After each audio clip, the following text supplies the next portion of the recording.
Et quel bonheur d'accueillir ce matin la comédienne Mélanie Page. Bonjour. Bonjour Mélanie. Et le comédien metteur en scène Nicolas Briançon. Bonjour. Bonjour Nicolas. Et alors pour faire le point avec Miu Miu qui était avec nous il y a un instant, je disais Nicolas, vous jouez le commissaire dans le téléfilm Flash.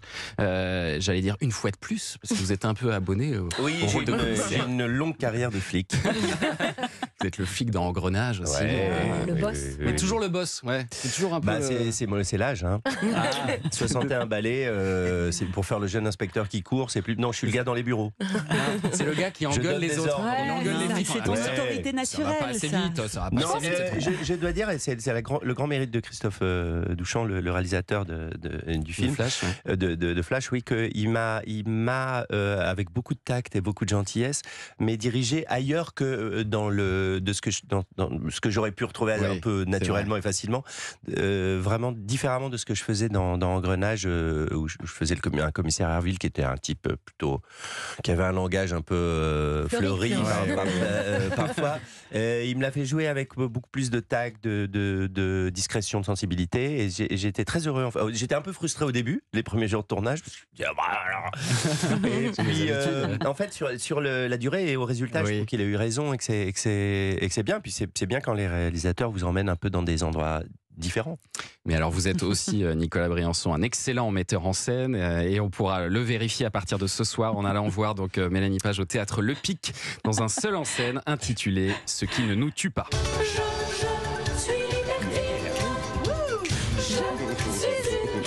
Voilà, je voulais juste entendre ça. Voilà. Venez au théâtre Le Pic Et vous l'entendrez à nouveau. à nouveau, et un peu plus que ça d'ailleurs. Ce qui ne nous tue pas, c'est l'histoire de Stella, une comédienne qui a accepté de monter sur scène pour raconter son histoire, sa renaissance, après avoir frôlé la mort, c'est ça? Tout à fait. Oui, c'est l'histoire d'une renaissance, c'est-à-dire quelqu'un qui prend conscience de l'importance de... Alors, en anglais, on dit « seize the day ». J'adore ça. C'est « attrape le jour ».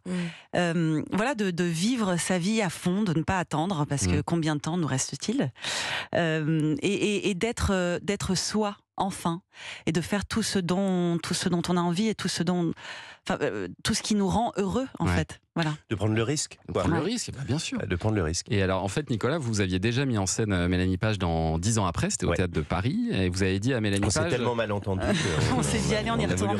Mais bon, comme elle insistait, à la fin, vous lui avez dit, si tu trouves un texte pour un seul en scène, je te mettrai en scène, c'est ça? Il fallait qu'elle trouve elle-même. Vous êtes hyper bien renseigné dans cette émission qui vous balance. Alors en fait, ce qui se passe, c'est qu'à chaque fois que vous venez à Europe 1, on installe les mini-micros invisibles. Et donc tout ce qui se passe après votre passage, on le sait. Voilà. Restez avec nous au bord de la piscine. Big Brother est sur vous. Voilà. Ça, oui, non, c'est vrai. Mais moi, j'adore les acteurs. Oui. Ça tombe bien pour un metteur j'aime en les scène. acteurs. Non, mais c'est un bon point de départ. En tant qu'acteur, j'ai parfois croisé des metteurs en scène qui n'aimaient pas les acteurs. C'est vrai, c'est tombé Et je trouve ça. Il y en a. Des noms. Ah ouais. Des noms. Ah oui, tu vas carrément.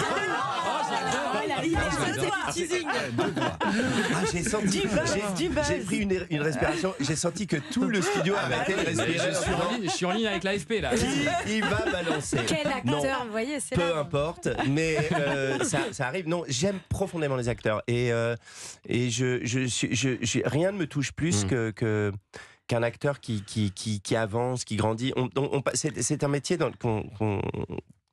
lequel on passe son temps à essayer de progresser. Et on a toujours une sorte de quête, on a un Graal qui est toujours loin, un peu plus loin, et qu'on essaye d'atteindre.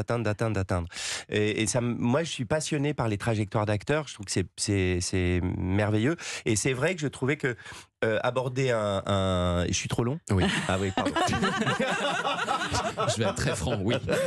Donc tu m'as dit, fais un seul en scène, tu vas grandir. Voilà. C'est ça. Et donc, Voilà. vous avez Merci, c'est bien résumé. Demandez-lui maintenant, arrêtez de me poser des questions, c'est ridicule. Vous avez donc trouvé ce texte, Mélanie Page, de James Hillman, un New-Yorkais qui a joué lui-même en 2021 et qui parle de sa propre vie. Et vous lui avez présenté. Vous vouliez absolument un texte anglo-saxon parce que vous êtes anglo-saxonne. Oui, alors déjà, Mélanie. tant qu'à faire un seul en scène, américaine autant que ça me ressemble. Et surtout, je trouve que ce que les anglo-saxons font, pardon, mais mieux que les Français, c'est mélanger l'humour et l'émotion. C'est-à-dire être dans cet entre-deux où on n'est pas dans une case. Et même si on parle de sujets graves, on peut d'un coup déclencher des rires, avoir une parenthèse qui nous fait du bien, un sas qui libère tout le monde. Et ça, voilà, ça je trouve que c'est comme dans la vie, voilà. Et c'est très anglo-saxon et je voulais aller vers ça. Et c'est vous qui l'avez adapté en français, alors oui, je pensais pas pouvoir le faire et pour le coup c'est encore Nico qui non seulement m'a dit fais un seul en scène, mais après m'a dit mais adapte-le, fais-le, je suis sûre que tu peux le faire. Coach mental en fait, Nicolas Briançon. Écoutez, j'ouvre mon petit cabinet, je profite de votre antenne pour lancer un appel. Est-ce que c'est lui qui s'est occupé de votre looking aussi pour l'affiche, Mélanie? Alors oui. Un peu. Oui, c'est vrai. Il m'a dit je veux que tu aies une autre tête. Ouais. Elle a une et autre tête. Je pense que c'est réussi. Ah oui, c'est une autre tête. Oui, mais moi je trouve que c'est intéressant que les acteurs aillent vers les rôles. Je trouve ça passionnant. Je trouve que ça fait partie de notre travail. Voilà. Bien sûr que c'est un double travail qu'on fait. C'est-à-dire on va vers le rôle et en même temps on ramène le rôle à nous. Ouais. Et c'est dans cette espèce de chemin ces chemins qui se rencontrent qu'on finit par trouver parfois le rôle. Voilà, j'arrête. Non, c'était parfait là. Franchement, c'était propre. C'est moderne, c'est une émission, il faut parler vite, il faut pas rouler. Et là, t'en rajoutes, tu vois. Oui, mais parce que je suis vieux, moi. Alors, moi les premières émissions de radio que j'ai écoutées, c'est Jacques Chancel, Radioscopie. Alors, on va lui faire une petite camomille. Oui. Ce qui ne nous tue pas avec Mélanie Page, mis en scène par Nicolas Briançon. C'est à partir de ce soir au Théâtre Le Pic. On va continuer. Pour les jeunes. Dans un instant, on retrouve Héloïse Goua. Vous nous parlez de quoi ce matin, Héloïse? D'une série qui décoiffe sur une criminelle très criminelle. J'ai pas trouvé mieux. Elle s'appelle Griselda. Ah, c'était parfait. Et puis on va jouer au 3 ou rien aussi. Oui.